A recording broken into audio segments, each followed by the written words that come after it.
Question is tonight, and as just before I asked my last question, Nakul Chopra, question is tonight, I put this question to all our viewers tonight. Where do you stand on it? Do you think it's the responsibility of all those who were the victims of racism to organize themselves, or do you think your government should be speaking up for them? Nakul, Naveen Chopra, just want a quick last word from you. Do you find it surprising that there was not one word from Kevin Rudd against the racists in this particular case, that he kept a big question mark on that? Yeah. That there's been no action, no investigation, nothing?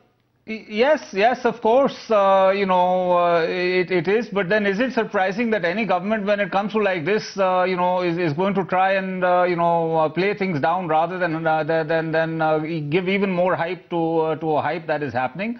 The fact is that you guys have done a great job in having brought this debate in the public realm. I personally am really pleased about it. In subsequent conversations I've had with Australians, both within the university sector and outside, I have made this statement that had it not happened, you guys wouldn't have been talking about it or thinking about doing something about it. So it's great.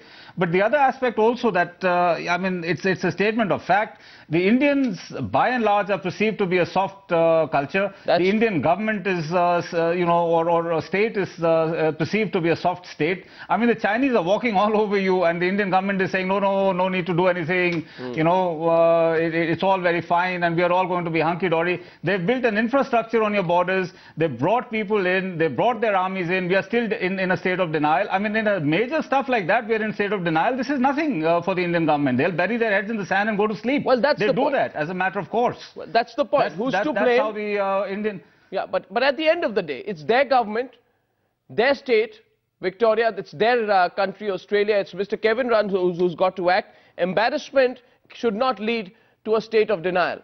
Tell us where you stand on that. We'll tell our panelists as well what you thought of that Australia debate. We'll follow that story. Mr. Parthasarathy and Mr. Chopra, thank you very much for joining us.